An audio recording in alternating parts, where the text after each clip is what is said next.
I have been sharing some of my thoughts on the current events as part of the IYR Talks.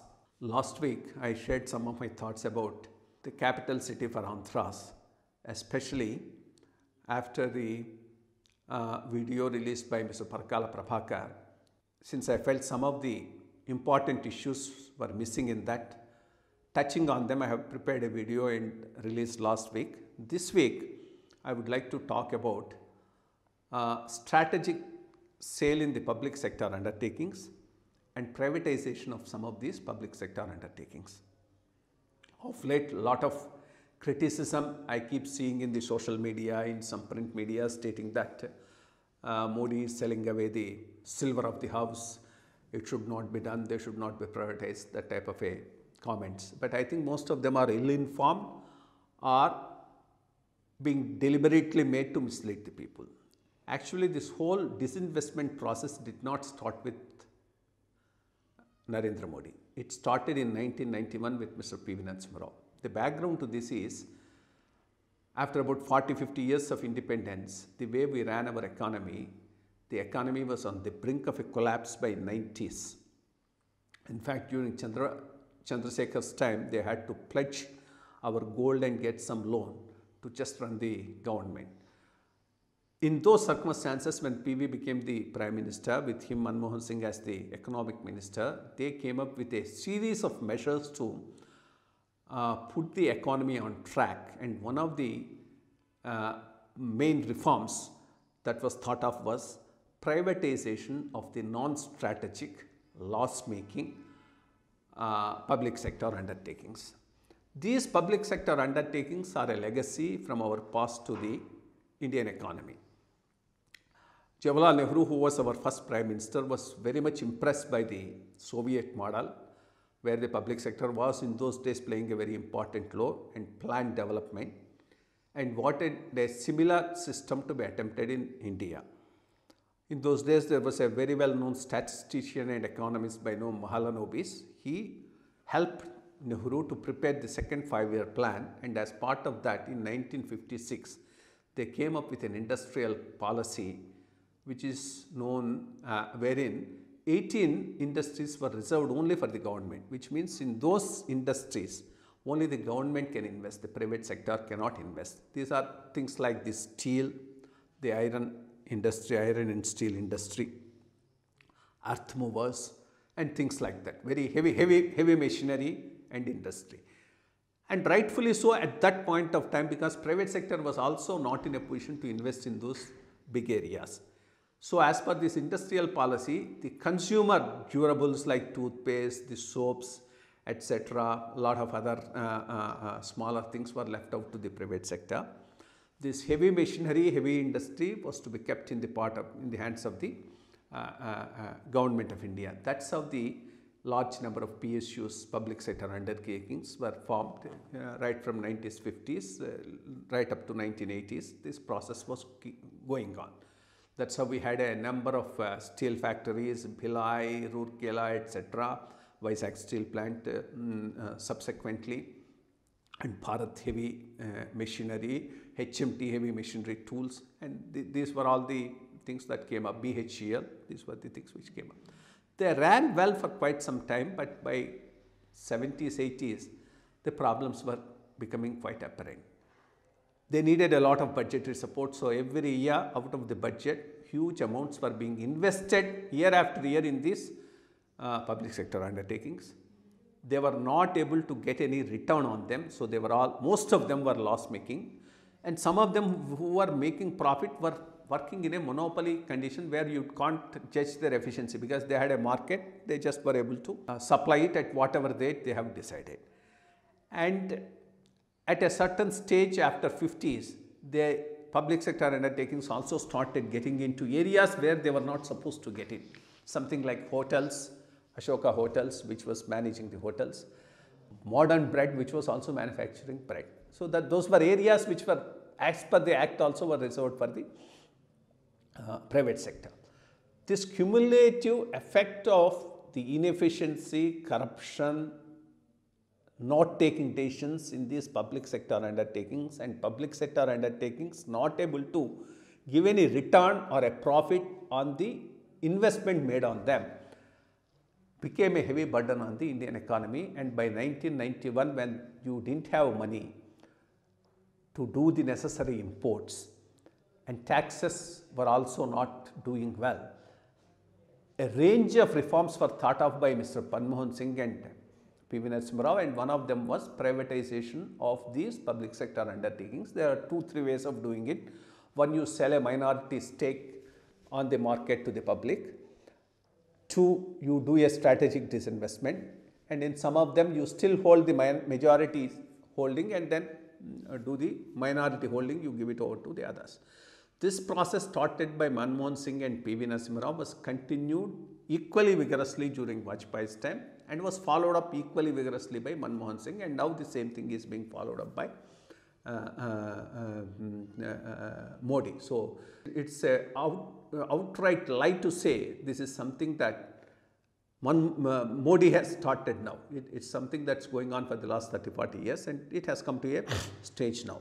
Now, of course, the government has given it a full thought and made an exercise and has now identified about 18 strategic sectors: manufacturing, service, mining, and these type of things. In these 18 sectors, I mean something like coal mining, fertilizers, petrol, all of them are there. In all these 18 sectors, Government of India and its institutions will be there, but not in huge numbers, a maximum of 4 or a minimum of 1. In all other non-strategic sectors, they are going to withdraw. So, it is as per this policy, now the privatization is going to go on. And the sale proceeds, the most important thing that one should ask now is, what is going to the sale proceeds? The sale proceeds are to be invested in infrastructure. The massive infrastructure program that the Government of India is undertaking, I mean, though this will also go into the budget and that will also come out of the budget, I am sure will be financed by these sale proceeds. And if it is being done, that's a good thing, because we are really bad in infrastructure, and this is what is holding up our economy from competing with the rest of the world.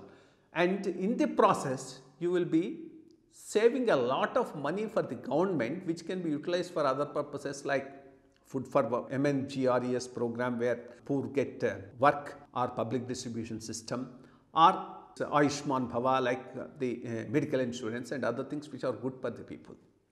For example, 1 or 2 small examples will show us how badly these PSUs are impacting on the finances of the Government of India. For this important thing to notice, during 2016, the losses of BSNL were on the order of 3,879 crores. Air India 5,765 crores. And where does all this come from? So, only 2 organizations put together, almost all 10,000 of crores comes from the taxpayers' money, yours and my money, which goes to the government, and government puts into these loss-making units. And it's okay if you are putting it into those units so that after 2-3 years they turn around and make profits. But that's not the case. They have been incurring losses year after year for the last decade or 2 decades. So, what's the point in further putting good money after bad money? So, that's why once you sell them and the private sector takes over there, that much of a money in the budget is saved for being spent for more useful social purposes. Between 2004 to 2016, the budgetary support given to these public sector undertakings is on the order of about 54,000 crores. So, this is the amount which went into them, which did not give us any return, which could have been better utilized. During 2018-19, the budgetary support to these PSUs, public sector undertakings, was of the order of 2.29 lakh crores. That is excluding the capital infusion into the banks. Again, if you take it, it will go up to 5 to 5.5 lakh crores out of a budget of about 28 lakh crores or 30 lakh crores. So, effectively, almost all 20% of your budget is going in only to support them. All that can be better utilized. So, that's why this is a welcome thing. There's a lot of thought that has gone into it, and it's a continuing program. And there are some very ill-informed or wantonly doing it. Chaps who keep on comparing this disinvestment process with the land sales in Andhra Pradesh, which the government wants to take. There's nothing comparable between the two. Here, you want to really sell your household silver to distribute some good freebies and goodies to the people. You have a massive electoral promises which you are not able to fulfill, so you want to sell your land. That's absurd.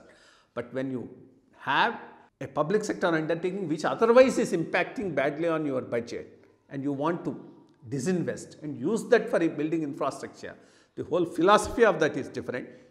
Here the philosophy is sell and distribute. So it's a totally different, and both are not comparable. So I think this government is very sincere on that, and I hope in the process we would be left with the core sector, the core industries which can be managed better. True, once the private sector comes, the monopolies can also come, and one has to be careful about them, and they need to be properly controlled. And we have a monopolies commission, and it needs to do its job on a regular basis. It's one thing to say that there should be better control. It's another thing absurd to say they should not come. If the spectrum was not privatized, if private players were not allowed to come and bid and then take it and then run all these telecom companies, can you imagine the communication revolution that has taken place in this country in the last 10-15 years, and how cheap and how universal it has happened? So it's a great revolution. It couldn't have happened just with BSNL. Okay, it couldn't have happened with BSNL. If BSNL could compete and stay in the field, still it can stay on. But if it's running on a huge loss of almost all 4,000 crores per year, what's the point in running with it? It's better to have these fellows, allow it, and then control them. That goes without saying. But to say that they should not be there would be, denying whatever little additional benefits that the common man comes because of technology, efficiency, and better managed companies. Thank you. For more updates, like, comment, subscribe to our channel. Hey darlings, గంటని click చేయడం మర్చిపోకండి.